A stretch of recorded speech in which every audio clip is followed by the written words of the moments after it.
प्रिय बच्चों, आज हम सारणिक के अंतर्गत प्रश्नावली 4.1 का 7वां सवाल करेंगे।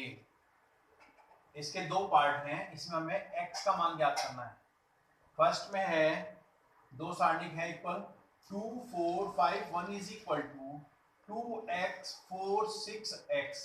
ठीक इसी प्रकार सेकंड में भी दिया हुआ है 2 3 4 5 is equal to x 3 2x और 5। इसमें पहला सवाल मैं करा रहा हूं और दूसरा आप करेंगे। बिल्कुल इसी तरह से दूसरा पार्ट आपको करना है।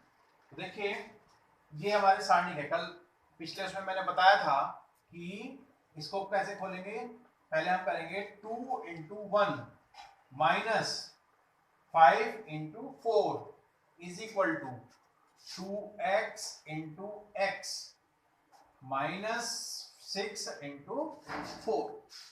ठीक है, तो ये आ जाएगा 2 इंटू 1 2 माइनस 5 और 20 is equal to 2x square minus 6 चौक 24। तो माइनस 2 माइनस 20 कितना हो गया, minus 18 is equal to 2x square minus 24। 2x square इसको एक साइड में रखा, बाकी को दूसरी साइड लेंगे तो माइनस 18 प्लस 24 हो जाएगा पक्षांतर करके।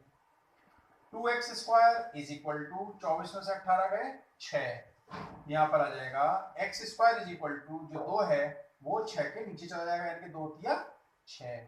तो x का मान कितना आ जाएगा, यहाँ स्क्वायर है इसलिए प्लस माइनस अंडर रूट 3। ये सेकंड पार्ट आपको अपने आप करना है। प्रश्न संख्या 8, यदि x 2 18x ये सारणिक है इज इक्वल टू सारणिक 6 2 18 6 हो तो x बराबर इन चारों में से एक बताना है। बहुविकल्पीय प्रश्न है। उसी तरह से करेंगे जैसे पिछला सवाल किया था। यदि ये बराबर ये दिया हुआ है हमें, तो उसी तरह से इसका विस्तार करेंगे। x इंटू एक्स माइनस 18 गुणा 2 is equal to 6 into 6 minus 18 गुणा 2। तो यह आ जाएगा x into x square minus 18 दूनी 36 इज इक्वल टू 6 6 36 और 18 दूनी 36। तो यहाँ पर आप देख रहे हैं 36 से 36 गया और ये 36 इधर चला जाएगा। या हम कह सकते हैं इस 36 से ये वाला 36 कैंसिल हो जाएगा, तो एक्स स्क्वायर इक्वल टू क्या बचेगा हमारे पास 36 36 इज इक्वल टू, इसका मतलब x बराबर जब इसका वर्गमूल निकालेंगे तो x के दो मान आएंगे प्लस माइनस 6। तो इसमें से हम कह सकते हैं विकल्प बी सही है। इस प्रकार हमारी प्रश्नावली 4.1 समाप्त हो जाती है। अब इसके बाद प्रॉपर्टीज ऑफ डिटरमिनेंट्स यानी कि सारणिकों के गुणधर्म। इसमें मुख्यतः 7 गुणधर्म हैं। पहला है, एक के बाद एक हम इसको उदाहरण सहित इसको डिस्कस करेंगे। पहला है, यदि किसी सारणिक की पंक्ति या स्तंभ का प्रत्येक अवयव शून्य हो तो उस सारणिक का मान शून्य होता है। यदि किसी सारणिक की पंक्ति या स्तंभ का प्रत्येक अवयव शून्य हो तो उसका मान शून्य होता है। जैसे अब आप इस सारणी को ले सकते हैं, इसमें थर्ड रो का के प्रत्येक अवयव शून्य है। आप देख रहे हैं, अगर इसका विस्तार करेंगे तो शून्य ये इस प्रकार से शून्य आ जाता है। दूसरा है, किसी सारणी का मान इसकी पंक्तियों और स्तंभों के परस्पर परिवर्तित करने पर अपरिवर्तित रहता है। जैसे a1 a2 a3 b1 b2 b3 c1 c2 c3 ये आ गया। अब हमने क्या कहा, जो रोज थी वो कॉलम्स में लिख दिया गया, जो कॉलम्स में थे वो रोज में लिख दिए। देखिए इन दोनों का मान बराबर है। अगर हम इसका विस्तार करें लेफ्ट हैंड साइड और राइट हैंड साइड अलग अलग, तो आप देखेंगे ये हम विस्तार करना जानते हैं। विस्तार करने के बाद हमारे पास हम देखेंगे left hand side right hand side के इक्वल। इसका मतलब हम कह सकते हैं कि किसी सारणिक का मान इसकी पंक्तियों और स्तंभों के परस्पर परिवर्तित करने पर अपरिवर्तित रहता है। प्रॉपर्टी संख्या 3, गुण 3, यदि एक सारणी की कोई दो पंक्तियों या स्तंभों को परस्पर परिवर्तित कर दिया जाता है तो सारणिक का चिन्ह परिवर्तित हो जाता है।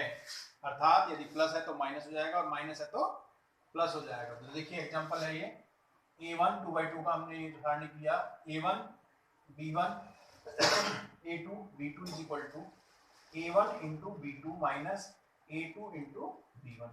ऐसे ही अब इनके जो रोज में था वो कॉलम में कर दिया, ये हो गया, इनको बदल दिया परस्पर, a1 b1 ये नीचे आ गया, यानी कि सेकंड रो बन गया a1 b1 a2 b2।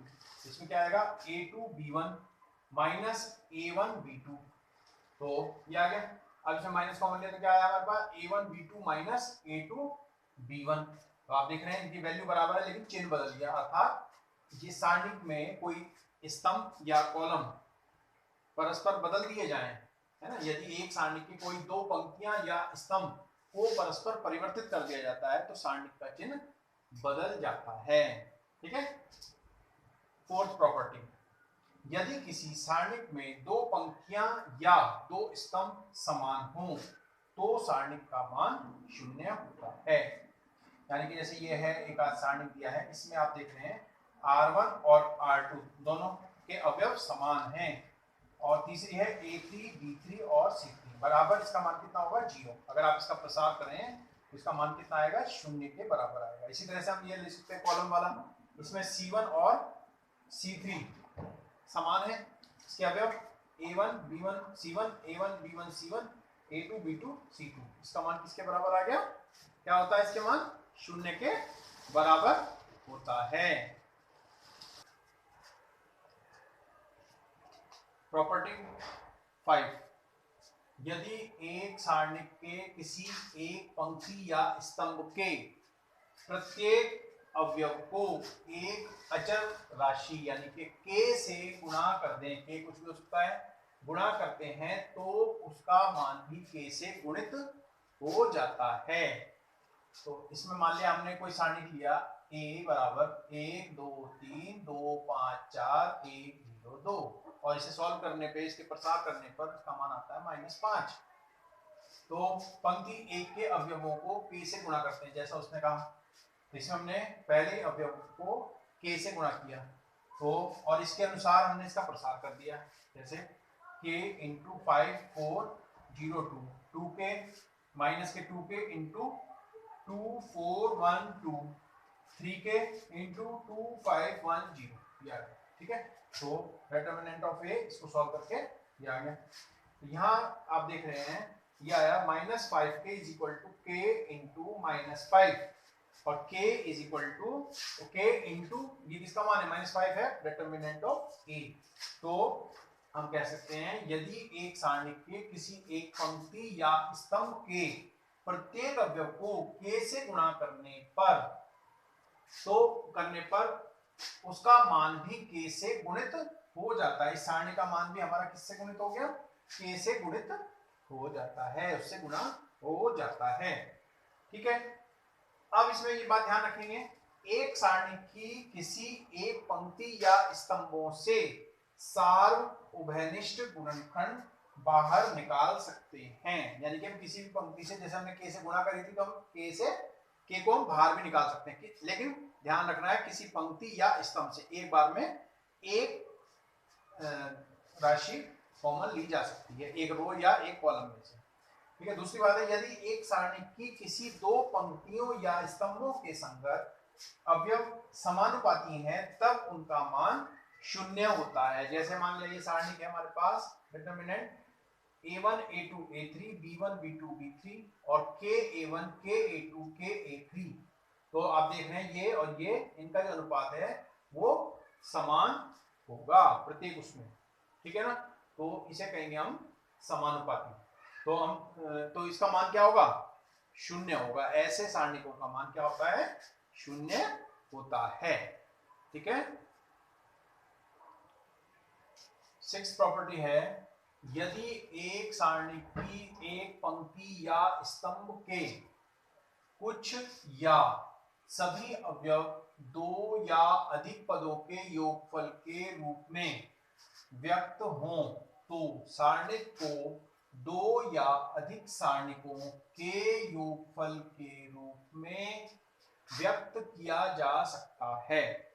ठीक है, जैसे ये दी है हमें सारणी, for example a1 plus lambda 1, a2 plus lambda 2, a3 plus lambda 3, b1 b2 b3 c1 c2 c3। जैसा कि कहा, यदि एक सारणी की पंक्ति या स्तंभ के कुछ या सभी अवयवों को दो या अधिक पदों के योगफल के रूप में व्यक्त हों, दो पदों के योगफल के रूप में व्यक्त हों, तो सारणी को दो या अधिक सारणिकों के योगफल के रूप में व्यक्त किया जा सकता है। जैसे हम इसको, इस सारणी को हम दो सारणिकों के रूप में लिख सकते हैं, जैसे a1 b1 c1, a2 b2 c2, a3 b3 c3। जो योगफल के रूप में है या ऋणात्मक के रूप में, अगर यहाँ माइनस होता तो यहाँ माइनस आ जाता, यहाँ प्लस है तो उसके बाद हम लिख सकते हैं लैम्डा 1, बाकी के अवयव वही रहेंगे, बाकी दो रोज के। तो lambda 1 b1 c1, lambda 2 b2 c2 और लैम्डा 3 b3 c3। तो हम इसको इस प्रकार से लिख सकते हैं। सातवां गुण है, सातवीं प्रॉपर्टी है, यदि एक सारणी के किसी पंक्ति या स्तंभ के प्रत्येक अवयव में दूसरी पंक्ति या स्तंभ के संगत अवयवों के समान गुणजों को जोड़ दिया जाता है तो सारणी का मान वही रहता है। जैसा कि हमने मैट्रिक्स में भी किया था, गुणधर्म वाले सवाल किए थे उसमें। अर्थात यदि हम R1 is replaced by R1 plus के R2 या C2 is replaced by C2 plus के C3 का प्रयोग करें तो सारणिक का मान वही रहता है, अर्थात अपरिवर्तित रहता है। तो ये हमने 7 गुण पढ़े हैं और इनका उपयोग हम सारणिकों को हल करने में करेंगे, जब आपको कहा जाएगा कि गुण धर्मों के आधार पर इनका मान निकालिए या इनको हल करिए। तो इन 7 गुणों को आप ध्यान से लिखेंगे और इसको ठीक प्रकार से याद करना है। जब हम सवाल सॉल्व करेंगे तो इनका उपयोग होगा अगली एक्सरसाइज में। अब हम प्रश्नावली 4.2 प्रारंभ करने जा रहे हैं। इसमें दिया है, बिना, पहला सवाल है, उससे पहले लिखा है, बिना प्रसरण किए और सारणिकों के गुणधर्मों का प्रयोग करके निम्नलिखित प्रश्न 1 से 5 तक हमें सिद्ध करना है। जिसमें पहला सवाल है ये, तो इसमें क्या करना है, एक तो हम प्रसार करते हैं, प्रसार करके भी हम इसको कर सकते हैं, लेकिन जो हमने 7 गुण अभी समझे हैं और लिखे हैं उनका प्रयोग करना है। ठीक है, ये ध्यान रहे। तो सिद्ध करना है कि ये सारणी है x a x plus a, y b y plus b, z c z plus c बराबर 0। ये हमें सिद्ध करना है। लेफ्ट हैंड साइड बराबर x a x plus a, y b y plus b, z c z plus c। ये हमने left hand side लिख दी सारणी। अब हमें जो हमने लास्ट में प्रॉपर्टी पढ़ी है उसका उपयोग करेंगे। तो इसमें c1 is replaced by c1 plus c2। अगर हम इसे और इसे जोड़ दें तो यहाँ क्या आ जाएगा, x plus a, y plus b, z plus c, a b c, x plus a, y plus b और z प्लस c। ये हमारे पास सारणी आ जाएगी। तो हमने एक गुण पढ़ा है, यदि किसी सारणी की दो पंक्तियां या दो स्तंभ समान हो, उनके अवयव, संगत अवयव आपस में बराबर हों, तो सारणिक का मान 0 होता है।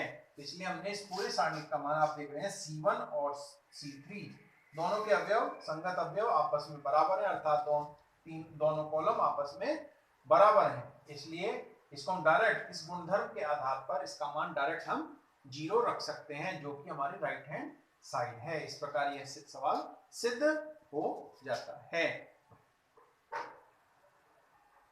दूसरा प्रश्न है, सिद्ध करो कि a minus B, B minus C, C minus A, B minus C, C minus A, a minus B c minus A minus B minus C बराबर 0। ये सारणिक, ये जो सारणिक है ये 0 के बराबर सिद्ध करना है। लेफ्ट हैंड साइड ये हम लिख दिया सारणिक।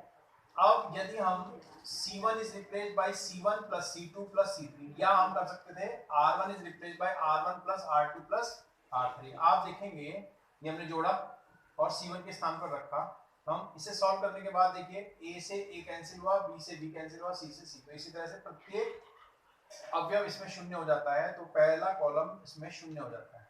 ये उसी प्रकार से लिख दिया। तो हमने एक गुण पढ़ा था, यदि किसी सारणिक के की किसी पंक्ति या स्तंभ के प्रत्येक अवयव का मान शून्य हो जाए तो उस सारणिक का मान शून्य होता है। ये हमने गुणों में पढ़ा था। तो हमने इसका मान डायरेक्ट शून्य कर दिया और ये हमारी आ गई राइट हैंड साइड। इस प्रकार ये हमारा क्वेश्चन नंबर 2 हो जाता है।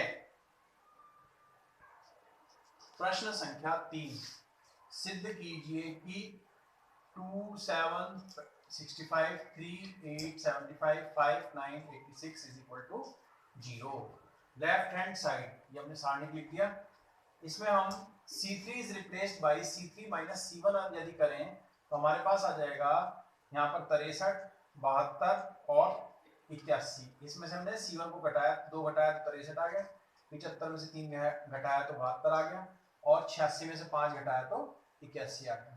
तो अब इसके बाद c3 is replaced by c3 minus 9c2। तो 9 सत्ते 63, 8 नाम 72, 9 नाम 81। अगर इसमें आप 9 से गुणा करते जाएं और इसमें से घटा दें और c3 की जगह रख दें तो यहाँ 0 0 0 आ जाएगा। तो ये आ गई हमारी राइट हैंड साइड, जो कि हमें सिद्ध करना था।